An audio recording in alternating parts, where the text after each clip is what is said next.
school? Do we go to public school? Do we go to private school? And you know what? We did all three. Mm-hmm. Our district's unique. We're Nevada. We need our guns. Mm-hmm. Our rural districts have to have their guns. There are so many of our rights that are being taken away, and they're just letting it happen. How would you try to, like they're screaming about background checks. There's plenty of background checks. I had a concealed weapon permit for over 12 years.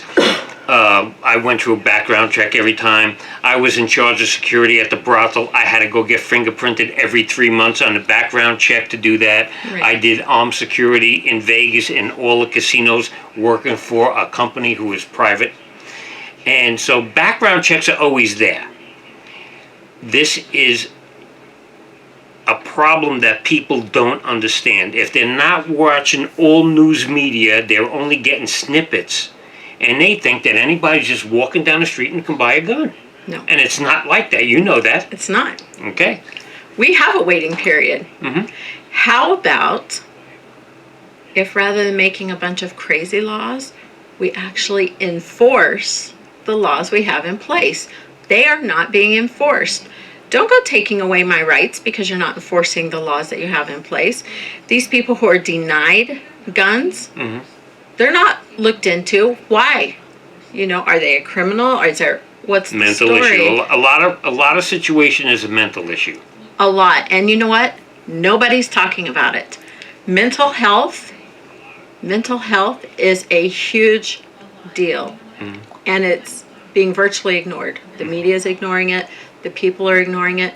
But if we can find a path to work on mental health, look how many areas would be solved. But I have a great idea for the guns. I have a great idea. How about our legislatures go take all the guns from the criminals first, Mm-hmm. and then we'll see what happens. Well, look at Chicago. That's ridiculous how many people get killed there every week. But wait. Isn't Chicago gun-free? They're not allowed Supposed there. to be. But guns aren't allowed. Exactly. So let's go get the guns from the criminals Mm-hmm. and leave the law-abiding Americans alone. Mm-hmm. Now, sanctuary cities, how do you feel about that? And I'm think not they trying to raise your blood pressure. America needs to support its Americans. And if you're a sanctuary city, your federal funding needs to be pulled because you're not supporting our country. Exactly. Now, I have a friend I talk about it. You probably watched a couple of shows. And my friend Vincent, captain, 40 years law enforcement. The last 19 years he worked at the Department of Investigations for the city of New York. Mm-hmm. His job was locking up bad players in the police department, corrections, and government officials. That's tough. He's well hated in New York. Actually... But his job was needed. Yeah, definitely. And he knows Rudy Giuliani, and he knows Bernie Kerik and all those guys, and knows people from DEA, and he can't even watch TV. He said, I can't even watch the news anymore. He says it just makes him insane.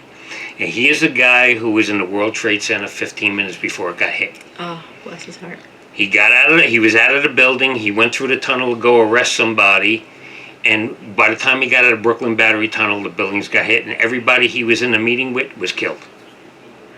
So, and he is a member of the Knights of Columbus, and he personally delivered every member of Knights of Columbus who got killed in the World Trade Center their check to their family, and sat with every one of them. So, he's the type of guy that you really need to clean stuff up. Right. And he's good at what he does, and he's a total constitutionalist. That's wonderful. You know, and he's actually took word of inmates over an officer when he investigated and found out that the officer did violate that inmate's rights. So he's not a one-way street, and that's the way all the people that are police and in a political situation should look at both sides. Right. Okay, before we get any further, we're going to take a break. Support support That's for still on, KPFF comes from I want to, B&B Dirt we're Work. doing B&B a, Dirt Work for, offers you know, Las all-purpose Vegas backhoe had the for October driveways, 1st. and fifth wheel We're pads, doing digging our trenches, campaigns to clearing make lots and campaign for fields, and kindness more. for the next B&B week in Dirt Work honor of license, those. insured, and happy to We'll work talk with. about that. We More have a website. information at Okay, you can't ask for money on the radio because it's community, but you could ask for money right now. Give your website, tell them you need donations. All right. All statements Okay, so heard on that's this no station problem. are Yeah, that of the money's program everything. hosts, co-hosts, You guests, can't- and you callers can't do it alone, without and are money. not Right. necessarily those of right. this station. I or actually, its when I ran affiliates. for office here, I spent $68 and lost by 80 Lazy votes. Dog Michael I John. ran for town I'm going board, to host spent a show $68. Sunday evenings at 7 and p.m. lost by 80. The called guy who Lazy won Dog. spent 11,000. Why don't you come on by, crawl up on the porch, pull up a chair, Crazy. and join me. We're going to have a good time. Mental We're health. going to chat You have a about website? that, Yes. So when we get back on the air, make sure you give your website, your Facebook We'll just see page, where it all goes. that. Give Sunday it, night, let people 7 p.m. on converse with you. KPFF. It's no problem. Yeah, If you have a phone number for it, you can give me a phone number too. you need my phone Hello, number. listeners. You can't Want to know what represent talk programs are broadcast unless you by don't. KPFF? Oh, that's my private The number. KPFF Oh, okay. program. You've got my direct line. The website. This If is you a want to direct see line what's to coming me up as this well, week on KPFF, just go but to I don't know that you know, it will always be like my daughter has the As same phone programs number. are added or changed. Okay. So, the guide. That's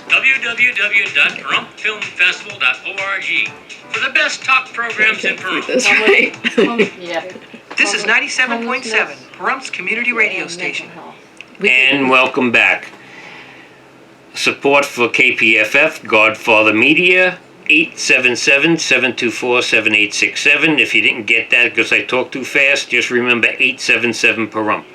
And we're back with Rebecca Wood, and she's going to give her information so you can get in contact with her. She has a website, Facebook page, and go ahead. All right. One big issue or one piece of our heart for our campaign is that to truly represent, we need to listen. And we would love to hear from you. Our website is rebeccawood.us. We're on Facebook. I'm Rebecca Wood for Congress. My personal Facebook is Rebecca Wood. We're on Twitter. We're on Instagram. And we would love to hear from you. My cell phone number is 702-381-4033. You can text. We want to hear what your concerns are. Where is your heart at? How can I represent if I don't hear from you? I need to know what's important to you and what's important to your family. And also, they can make donations to you. Absolutely. We definitely need donations. We are a grassroots campaign because I'm not a career politician, because this is something I'm doing from my heart, because I feel like we need to go for absolute change. Well, because you love this country, you want to help. Absolutely. Right. And in Vegas and even in Pahrump, they can get in contact if they want to volunteer for you? We would love to have volunteers. We are always in need of volunteers, and that would be great. One thing that we love to do that we're rolling out in the next month is Coffee with the Candidate. And it's just where you call us up, you schedule a date, we bring goodies, you have a few friends over. Mm-hmm. You know, maybe you have 4 or 5, maybe you want to have 30. And we'll come and we'll talk. We'll listen. Mm-hmm. And we'll talk about what's going on. We'll listen to what's important to you. I actually did that in 2010 when I ran for town board. I live on a corner of Pahrump Valley Boulevard and Thousand Air, so we set up a tent. My brother was still alive at the time, and we set up a tent, and we had coffee and donuts, whoever just drove by and wanted to stop and talk. Right? Oh, I still have the pictures of it. It was great. We got a lot of people come by. So, having coffee with people and just talk with them is great. Because you need to hear. Mm-hmm. You can't represent when you don't hear. Right. And you don't have to be a Republican to Nope. help. And I don't think that we're at the level we got to worry about spies. But I think that... I could You put know- a spy to work. Oh, okay. All right. We don't need to go by party lines. I think we need to find the right candidates, and no matter who they are, vote for them. Right. You vote with your heart and not with what you think is politically right to do. do what's right for our country to keep it moving forward. Absolutely. I want to tell you about one thing that our campaign is doing. You know, October 1st, the greatest mass shooting in history happened in Las Vegas. And one thing that our campaign is doing to honor the victims is we're having a campaign for kindness. So we're asking people to hashtag campaign for kindness, hashtag it, go on our website, go on our Facebook, post, do a good deed, do something nice. Maybe, you know, you don't have to have a bunch of money. It's great if you can buy somebody's meal behind you. That's wonderful. Say, hey, this is on behalf of Rebecca Wood for Congress, campaign for kindness in honor of our October 1st victims. But if you can't, you know what? Hold open a door. Help a mom push her cart if she's got 2 kids in the grocery store. You know what? Maybe it's just, you know, someone sitting there and they need something. Right. You just go up to them and you go, hey, how are you today? And you give them a smile. Go hashtag. Tell us what you did. And at the end of the week, we're going to have a random drawing for a hat and a t-shirt. Oh, cool. That's very good. You know, like I said before, try to think of each other, how you wanted to be treated and treated other people on 9/12. Right. That's key. And like it was on October 2nd, Right. here to bring it home to people. We the people need to be for the people, for all people. Right. You know, I noticed one thing, and New Yorkers have a bad rep. Okay, and a lot of situation why a lot of people don't like Donald Trump is they don't understand the New York attitude. Okay, I understand it because I was there for 44 years. Right. I never lived more than 5 miles from where I was born until I came here. And New Yorkers have an attitude of being firm, and they're really not going to lie to you. They're going to tell you the truth. And even my friends, they call me no fluff. Because if you call up for my opinion, you're going to get it without Right. the fluff. Right. It's that simple. And we need to be truthful with each other, and we need to care about each other. We do. And that's what the problem is, where religion is getting out of the household. Because I think if they were a little bit more religious, or even spiritual, you don't have to be totally religious. I'm more spiritual now because of all the things that happen in my life. Right. So, You know, for me personally, it's not about religion. It's a heart issue. And it's where I'm at with God. And I think if more people took that time to have that heart issue and to work on their heart issues, it would be a much different place. You talk about religion, well, let's talk about what God calls us to do. God says, love one another. He doesn't say, you know, only love the people you like, only love the people that are like you. You have to love everybody. It doesn't mean I have to like everything you say or everything you do, right. but I have to love you as a person. And it doesn't have to be a fight. And that's one of the things I do as a constitutionalist. I'll let the person speak their mind even if I don't agree with it, and then I'll pick out what I like about it and turn around and tell them. And then tell them what my mind is, where my mind is at. But a lot of times, especially people on the left, which I'm not abusing them all, Right. but the people on the left will not give you a chance to speak. And you can watch it on TV. They don't want to hear the time of day from you, Exactly right. but they want to hurt you. They want to hurt you with their words, with their actions, with their deeds. And, you know, granted, in every situation in life, there's those people. But what if we all turn around? It's personal responsibility. It's like the environment. You know what? Let's go back to some personal responsibility. I went to the park after it was one of the holidays, and Floyd Lamb State Park. I don't know if you've ever been there. It's beautiful. No, I know where it is though. So we went and we were walking, and they have ducks and they have geese and they have rabbits and they have peacocks, and it's beautiful, right? We go there. There is trash everywhere. You know I don't what? understand. Let's have some personal responsibility. You want a clean environment? You want to go? I am all about it. But let's start Let's clean up after ourselves. Let's take care of our home. Let's let's teach our kids, you know what? You're not going to leave that bag of trash here. We're going to, not only are we going to clean it up, but we're going to go pick up the area around us. And if we took that personal responsibility, they had to have people come in to clean up this part. The ducks, they go after this plastic and this I know. cardboard. I know that's a big problem. And this is what I don't understand is, if you're an environmentalist, which I don't see anything wrong with it. I mean, I believe in solar energy, but I don't think because the world is coming to an end in 12 years, it's not going to be over the environment. It's going to be somebody else that's really mad and hit us with some bolts of lightning for us to straighten out. It's not going to be over the environment. My problem is how they scare the young kids into believing this. You don't have to scare them and think it. I mean, why if you were 5 years old and somebody tells you got 12 years left, why would you bother going to school? I'd be wanting to play with my bicycle and everything for the next 12 years. So, can we keep things a little bit cleaner? Sure. But how are we going to legislate China not to burn coal? How are we going to do it? We can't do that. So that green movement, it means nothing. Because if the United States was carbon free, we're still going to have pollution because of everybody else. Well, it's like so much of the pollution in the Pacific Ocean comes from Asia. Definitely. I mean, they've proven it. I It's know. not because a 6-year-old wrote a story and said plastic straws are killing the ocean from California.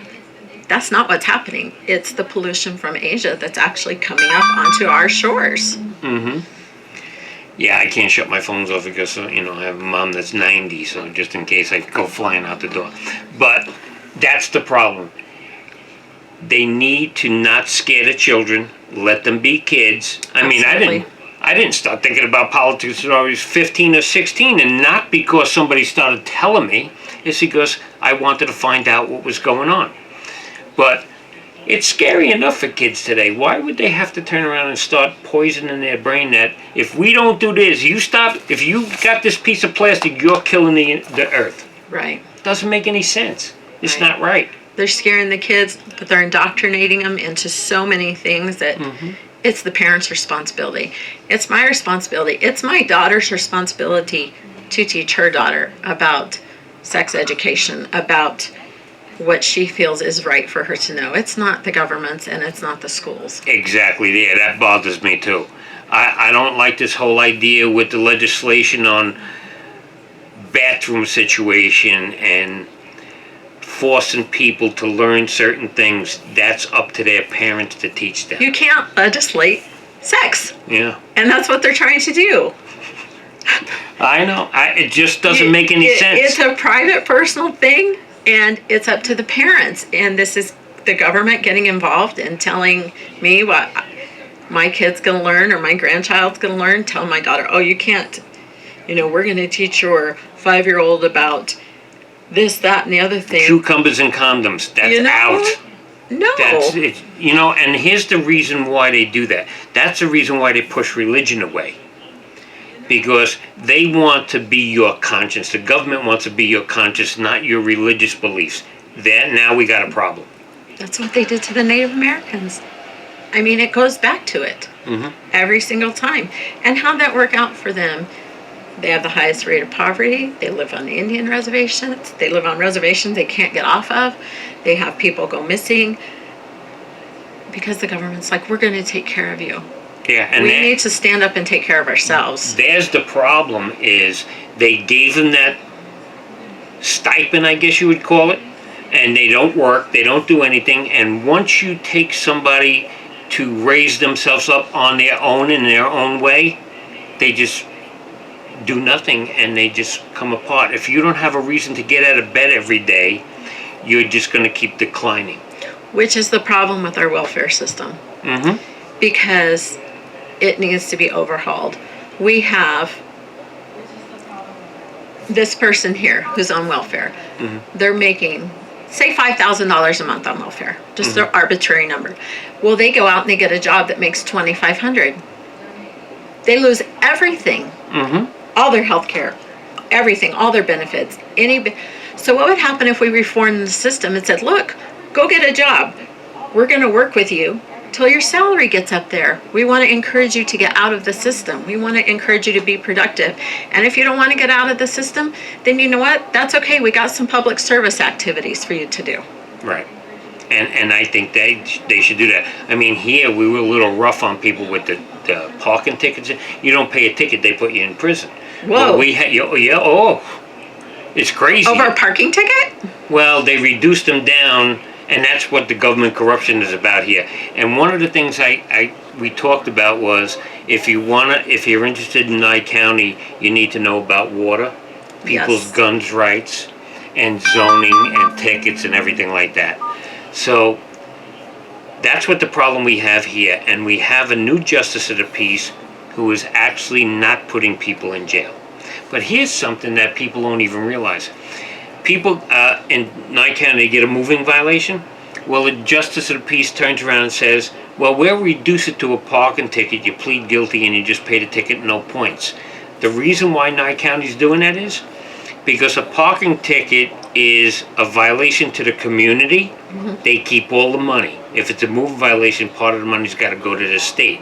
So not only are they robbing the people, giving them tickets for just touching the back wheel on a white line, they're ripping off the state for their piece of the pie. Wow. So this is a really weird place, very different. But you understand what our water problem is here, Well, a little bit, but you know, that takes time. that's water. You can't tell me that, you know, I bought this property and I have the water rights to it, and now you're going to come charge me for something that I bought? Right, well, that's a little bit different. A water right is a piece of paper saying how Right. much we here in Nye County have the right to use 2 acre-feet of water for our house. Correct. It's no piece of paper, it's in our deed. Right. And our deeds actually come from patented land back from before we were the state of Nevada. Right. So Basin 162 is where we are. We're actually a protected basin. But they're trying to make laws that are going to change that. What they did for a while here was, if you wanted to punch a hole in the ground to get water, you had to go out and buy 2 acre-feet of water, give it to the state water engineer, and then he would allow you with your meter to use a half an acre-foot of water. Well, I just paid you for 2 acre-feet of water, and I'm only going to use half. Because they have an idea that they want to put 500,000 people in Pahrump. Does Pahrump want 5,000? Not everybody. People?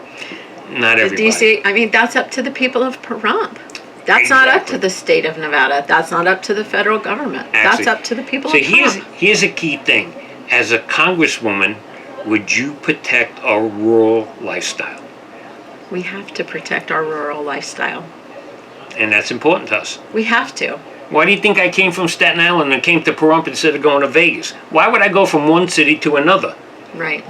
I came here for a rural lifestyle. A lot of people did. And let me tell you, if they grow this place, there's a lot of people here that can't afford to live here. But If that's they- up to Pahrump to decide. It's not up to Congress to decide. It's not up to the state of Nevada to decide. That's up to the voters in Pahrump to decide.